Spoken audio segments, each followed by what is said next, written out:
Welcome વિદ્યાર્થી મિત્રો, હું રમેશ વાગડિયા આપ સર્વનું આજના વિડીયોમાં સ્વાગત કરું છું.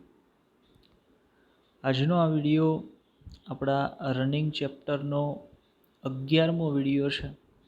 આની પહેલાં આપણે 10 ભાગ છે એ આ ચેપ્ટરના વિવિધ ટોપિકને આવરતા એવા જોઈ ગયા છીએ. જે ભાગોની અંદર અત્યાર સુધીમાં અંતઃસ્ત્રાવી તંત્રની માહિતી, વિવિધ અંતઃસ્ત્રાવી ગ્રંથિઓની માહિતી, એના અંતઃસ્ત્રાવોની અસરો, એના કાર્યો, આ તમામ બાબતો વિશે અગાઉના 10 લેક્ચરમાં આપણે વાત કરી છે. આજે લેક્ચર નંબર 11ની અંદર આપણે અંતઃસ્ત્રાવી તંત્રના એક ભાગ તરીકે અંતઃસ્ત્રાવી ગ્રંથિ ન હોવા છતાં પણ અંતઃસ્ત્રાવનો સ્ત્રાવ કરતી જે રચનાઓ માનવ શરીરની અંદર આવેલી હોય એના વિશે વાત કરવાના છીએ. જેટલી અંતઃસ્ત્રાવી ગ્રંથિઓ છે એ તો અંતઃસ્ત્રાવનો સ્ત્રાવ કરે જ છે, પણ માનવ શરીરની અંદર એવી પણ પેશીઓ આવેલી છે કે જે અંતઃસ્ત્રાવી ગ્રંથિ ન હોવા છતાં પણ અંતઃસ્ત્રાવનો સ્ત્રાવ કરે છે. એવી કઈ કઈ રચના છે અને એમાંથી આજે આ લેક્ચરમાં આપણે કોનો સમાવેશ કરવાના છીએ, કોના વિશે વાત કરવાના છીએ, તો એવી 3 રચનાઓ વિશે આજે આપણે વાત કરવાના છીએ. જેમાં એક છે હૃદય, બીજા નંબર પર છે મૂત્રપિંડ અને ત્રીજા નંબર પર છે જઠર આંતરીય માર્ગ અથવા તો પાચન માર્ગની દિવાલ. આ જે 3 રચનાઓ છે એની અંદરથી સ્ત્રવતા અંતઃસ્ત્રાવો વિશે અને એના કાર્યો, એની અસરો વિશે આજના આ લેક્ચરમાં આપણે વાત કરવાના છીએ. ચાલો લેક્ચરની શરૂઆત કરીએ. તો આ લેક્ચરની અંદર આપણે સૌથી પહેલાં અગાઉના જે કાંઈ લેક્ચરો જોઈ ગયા એ લેક્ચરને રેફરન્સમાં રાખીને વાત કરીએ તો આપણી સામે જે PDF છે એમાં જોઈએ અગાઉના લેક્ચરમાં આપણે તમામ અંતઃસ્ત્રાવી ગ્રંથિઓ અને તેના અંતઃસ્ત્રાવ વિશે જોઈ ગયા છીએ. પરંતુ માનવ શરીરમાં અંતઃસ્ત્રાવી ગ્રંથિ ન હોવા છતાં પણ અંતઃસ્ત્રાવનો સ્ત્રાવ કરતી પેશીઓ આવેલી છે. આવી 3 રચનાઓ વિશે આજના લેક્ચરમાં આપણે વાત કરવાના છીએ. જેમાં પહેલી રચના છે હૃદય, તો આપણે ત્યાંથી જ વાતની શરૂઆત કરીએ. તો હૃદય વિશે આપણે બધા જાણતા હોઈએ, આપણે રુધિરાભિસરણ તંત્ર છે એ આગળ ક્યાંક ભણી ગયા છીએ, તો ત્યારે હૃદયની ડિટેલમાં રચના આપણે ભણેલા છીએ. છતાં પણ હૃદયની રચનાને ઉપરછલ્લી સેજ તાજી કરી લઈએ અને અંતઃસ્ત્રાવી ભાગ તરીકે હૃદયની રચનાને આજે ખરેખર આપણે જોઈએ. પહેલાં PDFની અંદર આપણે આકૃતિઓ મૂકી છે, આકૃતિ સંદર્ભે વાતને સમજવાનો પ્રયત્ન કરીએ. તો અહીંયા PDFમાં તમારી સામે 2 આકૃતિઓ છે. આકૃતિમાં પહેલી આકૃતિ છે એ હૃદયની છે. જે આ આકૃતિની વાત કરીએ છીએ આપણે, આ આકૃતિ છે એ હૃદયની છે. લગભગ આપણને બધાને આઈડિયા હોય જ, જોઈએ એટલે ખબર પડી જાય આ હૃદયની આકૃતિ છે, બરાબર. હવે માનવ હૃદયની રચના વિશે વાત કરતા હોય તો આપણે બધા બહુ સ્પષ્ટ રીતે જાણીએ છીએ કે માનવ હૃદય છે એની રચનામાં 4 ખંડો આવેલા હોય છે. ઉપરના જે 2 ખંડો છે, લાઈક અહીંયા એક દેખાય છે ઈ, અહીંયા દેખાય છે ઈ, આ 2 ખંડોને આપણે કર્ણકો તરીકે ઓળખીએ છીએ. નીચે તરફના 2 ખંડ એટલે એક આ અને એક આ બંને ખંડોને આપણે ક્ષેપક તરીકે ઓળખીએ છીએ.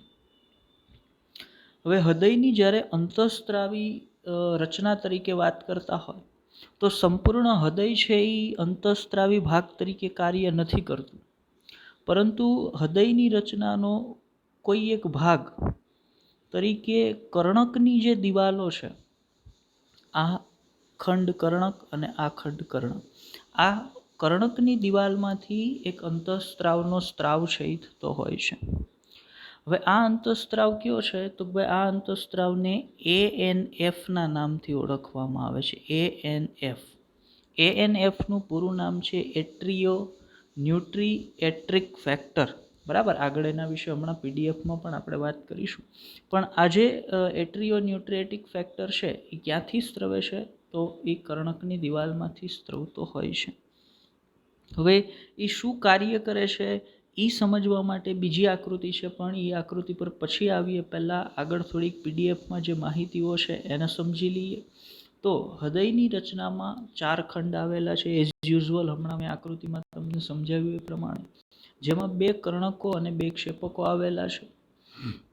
કર્ણકોની દિવાલમાંથી પેપ્ટાઇડ અંતઃસ્ત્રાવનો સ્ત્રાવ છે એ થતો હોય છે, અને આ અંતઃસ્ત્રાવને એટ્રિયલ ન્યુટ્રીયુરેટિક ફેક્ટર ANF તરીકે ઓળખવામાં આવે છે. હમણાં આકૃતિ સમજાવતી વખતે મેં તમને વાત કરી હતી એ. આ અંતઃસ્ત્રાવના કાર્ય સંદર્ભે જો આપણે વાત કરતા હોય તો આ અંતઃસ્ત્રાવનું કાર્ય છે રુધિર દબાણમાં ઘટાડો કરવાનો. બરાબર. બ્લડ પ્રેશરની વાત કરીએ છીએ આપણે, અહીંયા રુધિર દબાણની વાત કરીએ છીએ. આપણે બધા જાણીએ છીએ કે આપણા શરીરની અંદર રુધિરનું પરિવહન છે એ એક નિશ્ચિત દબાણ હેઠળ થતું હોય છે. જો રુધિર પર દબાણ ન લાગતું હોય તો રુધિરનું પરિવહન થવું એ શક્ય નથી. એટલે રુધિરની અંદર અથવા રુધિરવાહિનીની અંદર થોડું ઘણું દબાણ હોય જ છે. પણ ઘણી વખત ઘણા કારણોસર એવું બનતું હોય કે રુધિરવાહિનીની અંદર જે સામાન્ય દબાણ હોય, રુધિરવાહિનીની અંદર રુધિરનું પરિવહન થવા માટે જે એક સામાન્ય દબાણ હોવું જોઈએ, આ દબાણની અંદર વધારો થઈ જાય. બરાબર. અહીંયા પીડીએફમાં તમે જુઓ તો પણ તમારી સામે લખેલું છે કે ઘણી વખત કોઈ કારણોસર માનવ શરીરમાં રુધિર દબાણની અંદર વધારો થઈ જતો હોય. હવે જ્યારે રુધિર દબાણની અંદર વધારો થઈ જાય ત્યારે આ હાઈ બ્લડ પ્રેશર કે વધેરો રુધિર દાબ છે એ આપણા શરીરના બીજા અંગો માટે નુકસાનકારક છે, શરીરની બીજી રચનાઓ માટે નુકસાનકારક છે. એટલે આ વધેલા રુધિર દબાણને ઘટાડવું અથવા તો સામાન્ય કરવું જરૂરી છે. આવી પરિસ્થિતિમાં હૃદયના કર્ણકોની દિવાલમાંથી એક પેપ્ટાઇડ અંતઃસ્ત્રાવ તરીકે એક અંતઃસ્ત્રાવનો સ્ત્રાવ થતો હોય, એટ્રિયલ ન્યુટ્રીયુરેટિક ફેક્ટર જેને કહીએ છીએ આપણે, ANF તરીકે જેને આપણે ઓળખીએ છીએ. આ અંતઃસ્ત્રાવ કઈ રીતે કાર્ય કરે છે એના સંદર્ભ વાત કરીએ તો આ અંતઃસ્ત્રાવ કર્ણકોની દિવાલમાંથી સ્ત્રવી અને રુધિરમાં ભળે છે. રુધિરની અંદર ભળી અને આ અંતઃસ્ત્રાવ રુધિરવાહિનીનો જે સામાન્ય વ્યાસ હોય છે એ વ્યાસની અંદર વધારો કરી દે છે. હવે આ વ્યાસમાં વધારો થવાવાળી વાતને સમજવા માટે આપણી પાસે જે બીજી આકૃતિ છે, પહેલી હૃદયની આકૃતિ આગળ આપણે સમજી ગયા, બીજી જે આકૃતિ આપણી પાસે છે એને સમજીએ. તો આપણી પાસે બીજી જે આકૃતિ છે એની અંદર 3 રચનાઓ તમને દેખાય છે. આ 3 રચનાઓ છે એ રુધિરવાહિનીના આડા છેદ છે. આ 3 રુધિરવાહિનીના આડા છેદ છે. આ એક સામાન્ય રુધિરવાહિનીનો આડો છેદ છે. બીજો જે આડછેદ છે એ રુધિરવાહિની કોઈ કારણોસર સંકોચાઈ ગઈ છે, એનું વાસોકન્સ્ટ્રિક્શન થઈ ગયું છે. વાસોકન્સ્ટ્રિક્શન થવું એટલે એનો વ્યાસ ઘટી જવો, રુધિરવાહિની સંકોચાઈ જવી. અને ત્રીજી રુધિરવાહિની છે એ વાસોડાયલેશન પામેલી છે. વાસોડાયલેશન થવું એટલે રુધિરવાહિનીના વ્યાસમાં વધારો થવો. હવે રુધિરદાબમાં વધારો ક્યારે થયો હોય? તો રુધિરદાબમાં વધારો ત્યારે થાય કે જ્યારે રુધિરવાહિનીનો જે વ્યાસ છે એની અંદર ઘટાડો થયો હોય. મતલબ જ્યારે સામાન્ય વ્યાસ છે રુધિરવાહિનીનો ત્યારે એની અંદર રુધિરદાબમાં વધારો નથી થતો, પણ કોઈ કારણસર જ્યારે રુધિરવાહિનીનો વ્યાસ ઘટી જાય, એનું વાસોકન્સ્ટ્રિક્શન થઈ જાય, આવા કિસ્સામાં રુધિરદાબ છે એ વધી જતો હોય. આવા કિસ્સામાં જ્યારે રુધિરદાબ વધી જાય છે ત્યારે કર્ણકોની દિવાલમાંથી એક અંતઃસ્ત્રાવ તરીકે ANFનો સ્ત્રાવ થશે. આ ANF આજે સંકોચાઈ ગયેલી રુધિરવાહિની છે અથવા તો વાસોકન્સ્ટ્રિક્શન પામેલી રુધિરવાહિની છે એની દિવાલ પર અસર કરી અને એનો વ્યાસ છે એમાં વધારો કરી નાખશે. મતલબ જે વાસોકન્સ્ટ્રિક્શન પામેલી છે એને વાસોડાયલેશનમાં ફેરવી નાખશે, એટલે રુધિરવાહિનીનો વ્યાસ વધારી દેશે. હવે જ્યારે રુધિરવાહિનીનો વ્યાસ ઘટી ગયો હતો ત્યારે રુધિરદાબમાં વધારો થઈ ગયો હતો અને રુધિરવાહિનીનો વ્યાસ વધી જશે એટલે ઓટોમેટિકલી રુધિરદાબમાં શું થઈ જશે?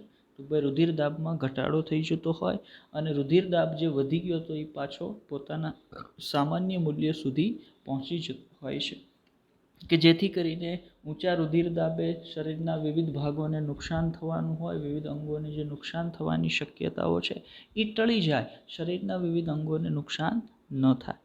તો એક અંતઃસ્ત્રાવના સ્ત્રાવ તરીકે હૃદયની રચનાનો એક ભાગ કર્ણકો આ પ્રકારે અંતઃસ્ત્રાવી ગ્રંથિ ન હોવા છતાં પણ અંતઃસ્ત્રાવનો સ્ત્રાવ કરતા હોય છે.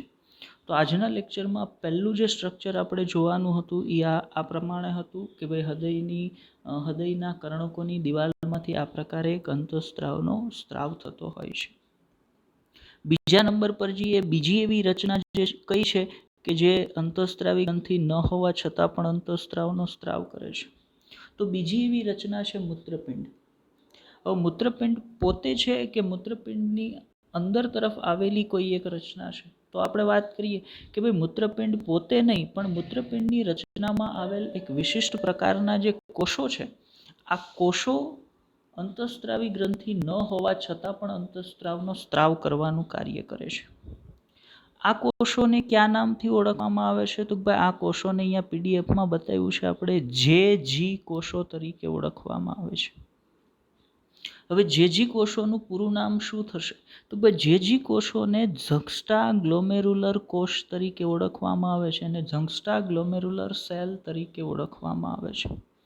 ઝંસ્ટા ગ્લોમેરુલર સેલ છે એ મૂત્રપિંડની રચનામાં ક્યાં આવેલા હશે એને સમજવા માટે આપણે આગળ એક આકૃતિ મૂકી છે. પહેલાં એ આકૃતિને સમજીએ, પછી પીડીએફમાં જે લખાણ આપેલું છે એ લખાણ પર પાછા આવીએ. બરાબર, ચાલો. આપણી સામે અહીંયા આકૃતિ છે. આકૃતિની અંદર બે આકૃતિઓ મેં તમને દર્શાવેલી છે.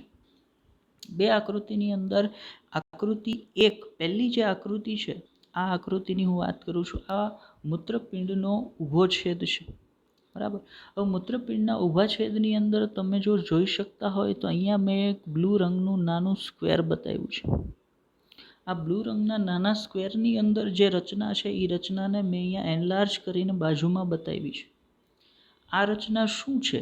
આ રચના છે મૂત્રપિંડનો રચનાત્મક અને ક્રિયાત્મક એકમ. મૂત્રપિંડની અંદર જે કાર્ય કરતો અતિ સૂક્ષ્મ એકમ છે એને મૂત્રપિંડનો કાર્યાત્મક એકમ કહેવાય. મૂત્રપિંડની રચનાનો જે નાનામાં નાનો એકમ છે એને મૂત્રપિંડનો રચનાત્મક એકમ તરીકે ઓળખવામાં આવે. મૂત્રપિંડના રચનાત્મક એકમને કયા નામથી ઓળખવામાં આવે છે? તો એને નેફ્રોન્સ તરીકે ઓળખવામાં આવે છે. આ જે મૂત્રપિંડનો રચનાત્મક અને ક્રિયાત્મક એકમ અહીંયા તમને આકૃતિમાં બતાવેલો છે, આ મૂત્રપિંડનો રચનાત્મક અને ક્રિયાત્મક એકમ નેફ્રોન્સ તરીકે ઓળખાય છે. હવે નેફ્રોન્સની રચનામાં આ પ્રકારના કોષો તરીકે જે કોષો છે એ આવેલા હોય છે. નેફ્રોન્સની રચનામાં જે કોષો ક્યાં આવેલા છે એને સમજવાનો પ્રયત્ન કરીએ આપણે સહેજ. તો નેફ્રોન્સની રચનાના જુદા જુદા ભાગોના નામ નિર્દેશન અહીંયા તમને કરાવેલા છે અથવા આકૃતિમાં દર્શાવેલા છે. એને જોઈએ અને પછી જે કોષોનું સ્થાન છે એ ફિક્સ કરીએ આપણે કે ભાઈ જે કોષો છે એ ક્યાં આવેલા હશે. તો તમે નેફ્રોન્સની રચનામાં જોશો તો શરૂઆતમાં અહીંયા તમને એક પીળા રંગની કપ જેવી રચના દેખાય છે. આ કપ જેવી રચનાને બાઉમેનની કોથળી તરીકે ઓળખવામાં આવે. અહીંયા નામ નિદર્શન કરેલું છે. આ બાઉમેનની કોથળીના અંદરના અવકાશની અંદર તમે જોશો તો રુધિરવાહિનીનું એક જાળું છે એ તમને દેખાય છે, જેને અહીંયા રુધિર કેશિકા ગુચ્છ તરીકે ઓળખાવેલું છે. આ રુધિર કેશિકા ગુચ્છની અંદર એક રુધિરવાહિની આવે છે અને એક રુધિરવાહિની આ રુધિર કેશિકા ગુચ્છમાંથી બહાર જાય છે. જે રુધિરવાહિની રુધિર કેશિકા ગુચ્છની અંદર તરફ આવે છે એને અંતર્વાહી ધમની કીધું છે, અને જે રુધિરવાહિની રુધિર કેશિકા ગુચ્છમાંથી બહાર તરફ જાય છે એને બહિર્વાહી ધમની તરીકે ઓળખાવી છે, અથવા તો એને બહિર્વાહી ધમની છે એ નામ આપેલું છે. હવે આ જે અંતર્વાહી અને બહિર્વાહી ધમની છે, આ અંતર્વાહી અને બહિર્વાહી ધમની પર જે કોષો છે આવેલા હોય છે. આપણે સ્થાનને ફિક્સ કરીએ. આકૃતિ જો પોસિબલ હોય તો સહેજ એનલાર્જ કરીએ આપણે. બરાબર, કે આ જે રુધિર કેશિકા ગુચ્છ અહીંયા તમારી સામે તમને દેખાય છે, આ રુધિર કેશિકા ગુચ્છની અંદર અહીંયા આ અંતર્વાહી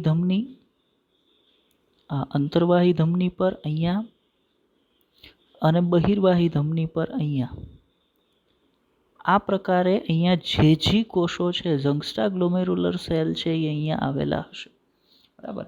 મતલબ ઝંગસ્ટા ગ્લોમેરુલર સેલ છે એ રુધિર કેશિકા ગુચ્છની રચના કરતી અંતર્વાહી અને બહિર્વાહી ધમની પર આવેલા હોય છે.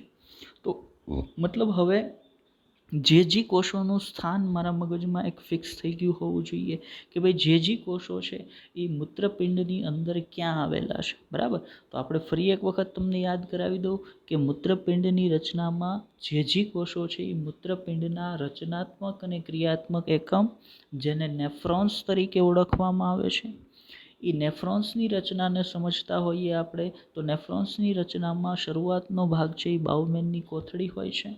એ બાઉમેનની કોથળીની અંદર એક રુધિર કેશિકાનું જાળું આવેલું હોય છે, જેને રુધિર કેશિકા ગુચ્છ તરીકે ઓળખવામાં આવે છે. આ રુધિર કેશિકા ગુચ્છની અંદર એક ધમની છે એ રુધિરને અંદર તરફ લઈ આવે છે, અથવા તો એક ધમની રુધિર કેશિકા ગુચ્છની અંદર દાખલ થાય છે, એને અંતર્વાહી ધમની તરીકે ઓળખવામાં આવે છે. એક છે એ રુધિર કેશિકા ગુચ્છમાંથી રુધિરને બહાર લઈ જાય છે, એને બહિર્વાહી ધમની તરીકે ઓળખવામાં આવે છે. આ અંતર્વાહી અને બહિર્વાહી ધમનીની દિવાલ પર અહીંયા રુધિર કેશિકા ગુચ્છમાં અંતર્વાહી અને બહિર્વાહી ધમનીની દિવાલ પર આ પ્રકારના જે કોષો છે એ હાજર હોય છે. તો હવે આપણને બધાને જે કોષોનું સ્થાન છે એ ખબર પડી ગઈ હોય કે ભાઈ જે કોષો છે એ ક્યાં આવેલા હોય છે. હવે આપણે ફરી પાછા લખાણ પર જઈએ, જે પીડીએફમાં આપણને આપેલું છે એના પર, કે ભાઈ એની અંદર કયા પ્રકારની માહિતી આવેલી છે, જે કોષોની અંદરથી કયા પ્રકારના અંતઃસ્ત્રાવનો સ્ત્રાવ થાય છે, જે કોષોના અંતઃસ્ત્રાવો જે છે એ કયા પ્રકારનું કાર્ય કરે છે. જોઈએ કે જે કોષો અથવા ઝંગસ્ટા ગ્લોમેરુલર કોષો, આ કોષો મૂત્રપિંડના રચનાત્મક અને ક્રિયાત્મક એકમ, જેને આપણે નેફ્રોન્સ તરીકે ઓળખીએ છીએ. મેં હમણાં જ તમને આકૃતિમાં સમજાવ્યું નેફ્રોન્સ શું છે. એ નેફ્રોન્સની રચનામાં આવેલા હોય. નેફ્રોન્સની રચનામાં ક્યાં આવેલા હોય એ પણ આકૃતિમાં આપણે તમને સમજાવ્યું, બરાબર. હવે નેફ્રોન્સની રચનામાં ગ્લોમેરુલર્સમાં રુધિર લાવતી અને લઈ જતી ધમની, રુધિર લાવતી અંતર્વાહી ધમની અને રુધિરને લઈ જતી બહિર્વાહી ધમની પર, એની દિવાલ પર આ કોષો છે એ આવેલા હોય છે. તો પહેલું કામ આપણે શું કર્યું, તો ભાઈ પહેલું કામ જે કોષોનું સ્થાન છે એ ફિક્સ કરી લીધું. ભાઈ મૂત્રપિંડની રચનામાં જે કોષો છે એ ક્યાં આવેલા હોય છે. હવે બીજી વાત પર જઈએ કે આ જે કોષોની અંદરથી કયા પ્રકારના અંતઃસ્ત્રાવનો સ્ત્રાવ થાય છે. તો આ જે ઝંગસ્ટા ગ્લોમેરુલર કોષો અથવા ઝંગસ્ટા ગ્લોમેરુલર સેલ છે, એની અંદરથી એક વિશિષ્ટ પ્રકારના અંતઃસ્ત્રાવ તરીકે એરિથ્રોપોએટીન અંતઃસ્ત્રાવનો સ્ત્રાવ છે એ થતો હોય છે, બરાબર. જે કોષોની અંદરથી એરિથ્રોપોએટીન અંતઃસ્ત્રાવનો સ્ત્રાવ છે એ થતો હોય છે. આ અંતઃસ્ત્રાવના કાર્ય સંદર્ભ તમે વાત કરો તો આ અંતઃસ્ત્રાવ જે કોષોમાંથી સ્ત્રાવ પામી રુધિરમાં ભળશે, રુધિરની અંદર ભળી અને આ અંતઃસ્ત્રાવ એરિથ્રોપોએસિસની ઘટનાને પ્રેરે છે. હવે વાત આવે એરિથ્રોપોએસિસની ઘટના એટલે શું, તો કાઉન્સમાં તમે વાંચી શકો છો કે રક્તકણ નિર્માણ થવાની ઘટના અથવા રક્તકણ બનવાની જે ઘટના છે એને એરિથ્રોપોએસિસની ઘટના તરીકે ઓળખવામાં આવે. અને એ એરિથ્રોપોએસિસની ઘટનાને પ્રેરવાનું કાર્ય કોના દ્વારા થાય છે, તો ભાઈ ઝંગસ્ટા ગ્લોમેરુલર કોષો જે છે એની અંદરથી સ્ત્રવતા એક અંતઃસ્ત્રાવ તરીકે એરિથ્રોપોએટીન અંતઃસ્ત્રાવ દ્વારા એરિથ્રોપોએસિસની ઘટનાને પ્રેરવામાં આવે છે. ચલો આગળ વાત કરીએ કે શું ઝંગસ્ટા ગ્લોમેરુલર કોષમાંથી માત્ર એક જ અંતઃસ્ત્રાવનો સ્ત્રાવ થાય છે અને એ આટલું જ કાર્ય કરે છે, તો ભાઈ નહીં. ઝંગસ્ટા ગ્લોમેરુલર કોષોની અંદરથી એરિથ્રોપોએટીન સિવાય બીજા એક અંતઃસ્ત્રાવનો સ્ત્રાવ થાય છે, જે અંતઃસ્ત્રાવને રેનિન તરીકે ઓળખવામાં આવે છે. રેનિન અંતઃસ્ત્રાવ છે એ કયા પ્રકારનું કાર્ય કરે છે, તો ભાઈ રેનિન અંતઃસ્ત્રાવ છે એ રેનિન એન્જિયોટેન્સિન આલ્ડોસ્ટેરોન ક્રિયાવિધિ, જેને ટૂંકમાં રાસ ક્રિયાવિધિ તરીકે RAAS રાસ ક્રિયાવિધિ તરીકે ઓળખવામાં આવે છે. એ રાસ ક્રિયાવિધિને પ્રેરતા અંતઃસ્ત્રાવ તરીકે રેનિન અંતઃસ્ત્રાવનો સ્ત્રાવ પણ ઝંગસ્ટા ગ્લોમેરુલર કોષોની અંદરથી થતો હોય છે. રાસ ક્રિયાવિધિ શું છે એની ડિટેલમાં બહુ આપણે અહીંયા વાત નહીં કરીએ, પરંતુ રાસ ક્રિયાવિધિના કારણે થાય છે શું એને માત્ર સમજવાનો આપણે અહીંયા પ્રયત્ન કરીએ. તો જ્યારે રેનિન અંતઃસ્ત્રાવ છે એ જંક્સ્ટાગ્લોમેરુલર કોષોમાંથી સ્ત્રાવ પામી અને રુધિરમાં ભળે છે. એટલે રુધિરની અંદર એ બીજા વિવિધ ઘટકોને પ્રેરે છે, જેમ કે જેમ કે એન્જિયોટેન્સિનોજન 1 હોય, જેમ કે એન્જિયોટેન્સિનોજન 2 હોય. જે એન્જિયોટેન્સિનોજન 2 છે એ રુધિરવાહિની જે હોય એની દિવાલનું સંકોચન પ્રેરે છે. એન્જિયોટેન્સિનોજન 2 જે રાસક્રિયાવિધિ દરમિયાન રેનિન અંતઃસ્ત્રાવ દ્વારા નિર્માણ પામે છે, એ રુધિરવાહિનીની દિવાલનું સંકોચન પ્રેરે છે. એટલે વાસો કોન્સ્ટ્રિક્શન કરાવે છે. આપણે આગળ જે આકૃતિ જોઈ ગયા એ આકૃતિ પર પાછા જઈએ હમણાં એને સમજવા માટે, બરાબર. પણ પહેલાં અહીંયા થિયરીમાં જે પોર્શન આપણને આપેલો છે એને સમજી લઈએ કે રેનિન અંતઃસ્ત્રાવ છે એ રેનિન એન્જિયોટેન્સિન આલ્ડોસ્ટેરોન ક્રિયાવિધિને પ્રેરવાનું કામ કરે છે. આ ક્રિયાવિધિ દ્વારા પોતે રુધિરવાહિનીનું સંકોચન કરી રુધિર દાબમાં વધારો કરે છે. જો એક અંતઃસ્ત્રાવ તમે આગળ એવું ભણી ગયા જેને ANF કહેતા હતા, એનું કામ શું હતું? જો રુધિર દાબ વધી ગયો હોય તો એને ઘટાડવાનું કામ હતું. જ્યારે બીજો એક અંતઃસ્ત્રાવ અહીંયા હવે તમે એવો ભણવા જઈ રહ્યા છો કે જ્યારે રુધિર દાબ ઘટી ગયો હોય રુધિરવાહિનીમાં, ત્યારે આ અંતઃસ્ત્રાવ છે એ રુધિર દાબને વધારે છે. કઈ રીતે વધારે છે એને સમજવા માટે ફરી પાછા ઉપરની જે આપણી આકૃતિ છે એ આકૃતિ પર આપણે જઈએ. તો એ આકૃતિ અહીંયા આપણી સામે જ છે કે સમજો કે આ જે છે એ એક નોર્મલ રુધિરવાહિનીનો આડો છેદ છે, સામાન્ય રુધિરવાહિનીનો આડો છેદ છે. હવે કોઈ કારણસર એવું બન્યું કે એ રુધિરવાહિનીના વ્યાસમાં વધારો થઈ ગયો.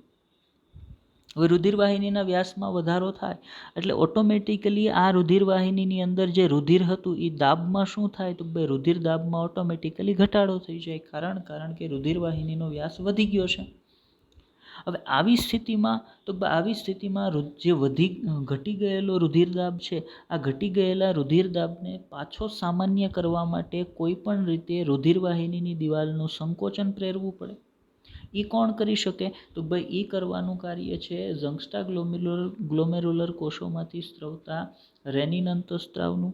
રેનિન અંતઃસ્ત્રાવનો સ્ત્રાવ થશે, એ રુધિરમાં ભળશે, રેનિન એન્જિયોટેન્સિન આલ્ડોસ્ટેરોન ક્રિયાવિધિ કરાવશે અને રેનિન એન્જિયોટેન્સિન આલ્ડોસ્ટેરોન ક્રિયાવિધિ દ્વારા રુધિરવાહિનીનું દિવાલનું સંકોચન થશે અને ફરી પાછો રુધિર દાબ છે જે એની અંદર શું થશે? તો ભાઈ એની અંદર વધારો થતો હોય છે. તો આ પ્રમાણે રેનિન અંતઃસ્ત્રાવ છે એ કાર્ય કરતો હોય છે. મતલબ આપણે જંક્સ્ટાગ્લોમેરુલર જે કોષો છે એ કોષોની અંદરથી સ્ત્રવતા બે અંતઃસ્ત્રાવો વિશે વાત કરી. એક હતો એરિથ્રોપોએટિન અંતઃસ્ત્રાવ અને બીજો હતો રેનિન અંતઃસ્ત્રાવ. હવે આગળ વાત લઈ જઈએ વિડીયોની અંદર આપણે બીજી કઈ રચના વિશે અભ્યાસ કરવાનો છે. તો આપણે ત્રીજી જે રચના ભણવાની છે જે અંતઃસ્ત્રાવી ગ્રંથિ ન હોવા છતાં પણ અંતઃસ્ત્રાવનો સ્ત્રાવ કરે છે એ છે જઠર આંતરીય માર્ગ. જઠર આંતરીય માર્ગ એટલે પાચન માર્ગ. અને પાચન માર્ગની દિવાલ કે જઠર આંતરીય માર્ગની દિવાલમાંથી વિવિધ અંતઃસ્ત્રાવનો સ્ત્રાવ થતો હોય છે. જે અંતઃસ્ત્રાવો દ્વારા થતા કાર્યો વિશે આજે આપણે વાત કરવાના છીએ. તો અહીંયા આપણી સામે પીડીએફમાં આપણને આપેલ માહિતી પ્રમાણે જોતા જઈએ તો પાચન માર્ગની દિવાલના બંધારણમાં વિશિષ્ટ પ્રકારના કોષો આવેલા હોય છે, બરાબર. પાચન માર્ગ એક સળંગ નલિકામય રચના છે જેનો એક છેડો મુખદ્વાર છે અને બીજો છેડો મળદ્વાર છે. તો આ નલિકાની દિવાલના બંધારણની અંદર વિશિષ્ટ પ્રકારના કોષો છે એ આવેલા હોય અને આ વિશિષ્ટ પ્રકારના સ્ત્રાવી કોષો ખાસ કરીને કયા ભાગની દિવાલમાં આવેલા હશે કે જે અંતઃસ્ત્રાવોનો સ્ત્રાવ કરે છે? તો ખાસ કરીને આવા અંતઃસ્ત્રાવી કોષો છે એ નિજઠ્ઠરની દિવાલ, નાના આંતરડાની દિવાલ, આ પાચન માર્ગના ભાગોની દિવાલમાં ખાસ કરીને આવેલા હોય છે.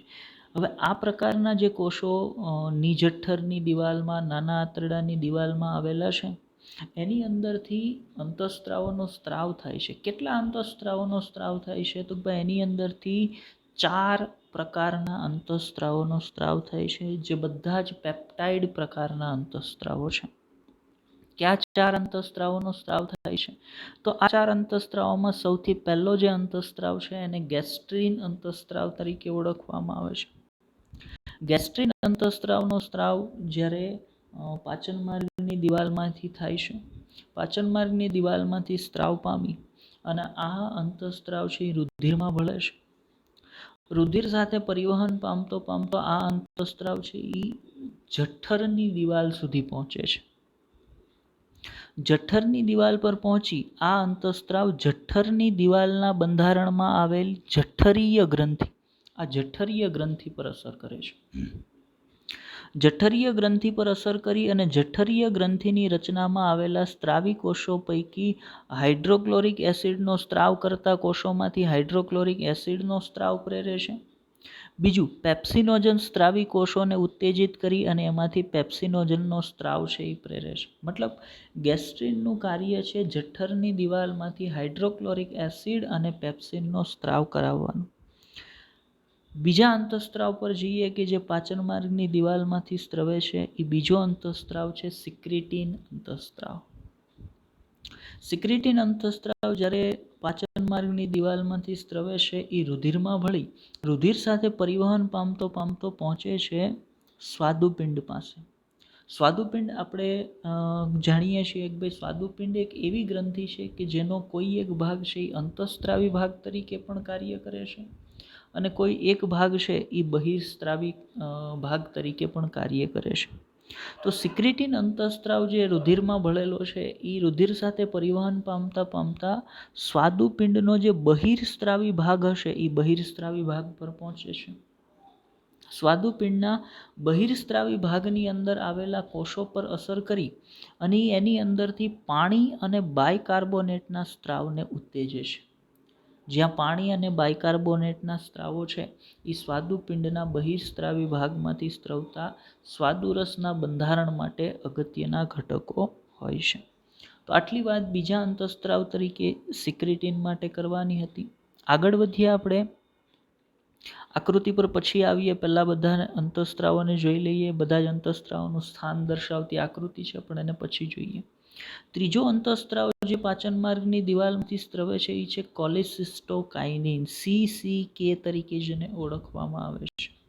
આ કોલિસિસ્ટોકાઇનિન અંતઃસ્ત્રાવ છે એ પાચન માર્ગની દિવાલમાંથી સ્ત્રાવ પામી રુધિરમાં ભળે છે. રુધિર સાથે પરિવહન પામતા આ અંતઃસ્ત્રાવ સ્વાદુપિંડના બહિર્સ્ત્રાવી ભાગ પર અને પિત્તાશય પર આ બંને સ્થાન પર પહોંચે છે અને બંને સ્થાન પર અનુક્રમે પોતાની અસરો દર્શાવે છે. અનુક્રમે પોતે સ્વાદુપિંડમાંથી સ્વાદુપિંડના ઉત્સેચકો અને પિત્તાશયમાંથી પિત્તરસનો સ્ત્રાવ આ બંનેને પ્રેરવાનું કાર્ય છે એ કોલિસિસ્ટોકાઇનિન અંતઃસ્ત્રાવ દ્વારા થતું હોય છે. તો આટલી માહિતી આપણે કોલિસિસ્ટોકાઇનિન માટે લેવાની હતી. આગળ વધીએ. ચોથો અને છેલ્લો અંતઃસ્ત્રાવ જે પાચન માર્ગની દિવાલમાંથી સ્ત્રવે છે એ છે ગેસ્ટ્રિક ઇન્હિબિટરી પેપ્ટાઇડ્સ, GIP તરીકે જેને ઓળખવામાં આવે છે. ગેસ્ટ્રિક ઇન્હિબિટરી પેપ્ટાઇડ્સ પાચન માર્ગની દિવાલમાંથી સ્ત્રવે છે. રુધિરમાં ભળી અને રુધિર સાથે પરિવહન પામતા આ અંતઃસ્ત્રાવ જશે જઠરની દિવાલ પર. બરાબર, આ અંતઃસ્ત્રાવ જશે જઠરની દિવાલ પર. જઠરની દિવાલ પર જઈ અને જે જઠરીય ગ્રંથિઓ છે આ જઠરીય ગ્રંથિમાંથી જે ગેસ્ટ્રીનનો સ્ત્રાવ થઈ રહેલો છે, જે ગેસ્ટ્રીનનો સ્ત્રાવ શરૂ છે, આ ગેસ્ટ્રીનના સ્ત્રાવને અટકાવે છે. અટકાવવાનું કાર્ય કરે છે એટલા માટે જ એને ઇન્હિબિટરી એવું નામ આપવામાં આવેલું છે. બરાબર, જો આખું નામ છે ગેસ્ટ્રિક એટલે ગેસ્ટ્રીન અંતઃસ્ત્રાવ માટે ઇન્હિબિશનનું કાર્ય કરે છે એટલે ઇન્હિબિટરી પેપ્ટાઇડ્સ પ્રકારનો અંતઃસ્ત્રાવ છે એટલે આખું નામ આપ્યું ગેસ્ટ્રિક ઇન્હિબિટરી પેપ્ટાઇડ્સ. તો આ ગેસ્ટ્રિક ઇન્હિબિટરી પેપ્ટાઇડ્સ છે એ જઠરીય ગ્રંથિના સ્ત્રાવને અવરોધે છે. એમાંથી થતા HClના સ્ત્રાવને, એમાંથી થતા પેપ્સિનોજનના સ્ત્રાવને અવરોધવાનું કાર્ય કરે છે.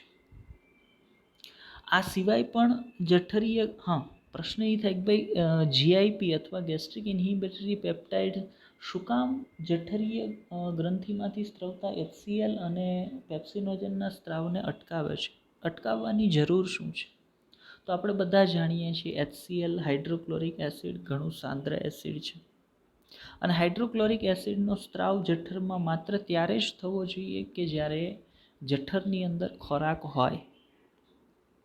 એક વખત જઠરની અંદરથી ખોરાક છે એ આંતરડા તરફ આગળ વધી જાય પછી જો સતત HClનો સ્ત્રાવ જઠરની અંદર થઈ રાખે તો એ જઠરની દિવાલને નુકસાન પહોંચાડશે, વ્યક્તિને એસિડિટી ઉત્પન્ન કરશે, વ્યક્તિના જઠરની અંદર બળતરા ઉત્પન્ન કરશે, અન્નનળીની અંદર બળતરા ઉત્પન્ન કરશે. આ બધા જ પ્રકારની તકલીફો છે એ ઉત્પન્ન થતી હોય. જઠરની દિવાલમાં ચાંદા પડી જાય, આ બધા જ પ્રકારની તકલીફો ઉત્પન્ન થઈ શકે.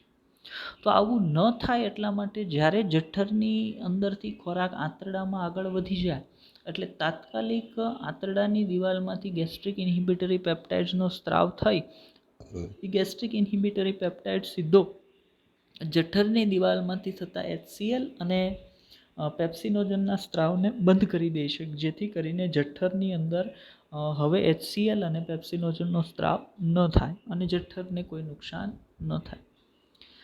સરસ.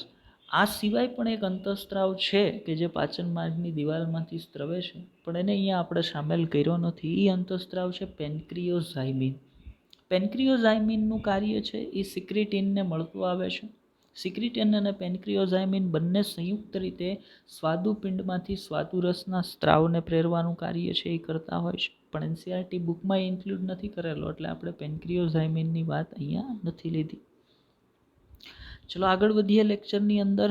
તો આ સિવાય ઘણી બિન અંતઃસ્ત્રાવી પેશીઓ અંતઃસ્ત્રાવોનો સ્ત્રાવ કરે છે, જે ઘટકોને અથવા તો જે અંતઃસ્ત્રાવોને વૃદ્ધિકારક તરીકે ઓળખવામાં આવે છે. બરાબર. તો આપણને એવો પ્રશ્ન ક્યાંય પૂછવામાં આવે કે ભાઈ બિન અંતઃસ્ત્રાવી પેશીઓ દ્વારા જે અંતઃસ્ત્રાવોના સ્ત્રાવ થાય છે એ અંતઃસ્ત્રાવોને બીજા કયા નામથી ઓળખવામાં આવે? તો એ અંતઃસ્ત્રાવોને વૃદ્ધિકારકો તરીકે પણ ઓળખવામાં આવે છે. ચલો આગળ વધીએ લેક્ચરની અંદર. ઓકે, આજના લેક્ચર માટે આપણે આટલી જ માહિતીની વાત કરવાની હતી. તો આજના લેક્ચરની અંદર આપણે એવી ત્રણેય રચનાઓની વાત કરી કે જે અંતઃસ્ત્રાવી ગ્રંથિ ન હોવા છતાં પણ વિવિધ પ્રકારના અંતઃસ્ત્રાવોનો સ્ત્રાવ કરે છે, જેમાં હૃદય, મૂત્રપિંડ અને જઠરાંતરીય માર્ગની આપણે વાત કરી. તો આજનો લેક્ચર અહીંયા પૂરો થાય છે. ધ્યાનથી લેક્ચરને જોજો, સમજવાનો પ્રયત્ન કરજો. Best of luck.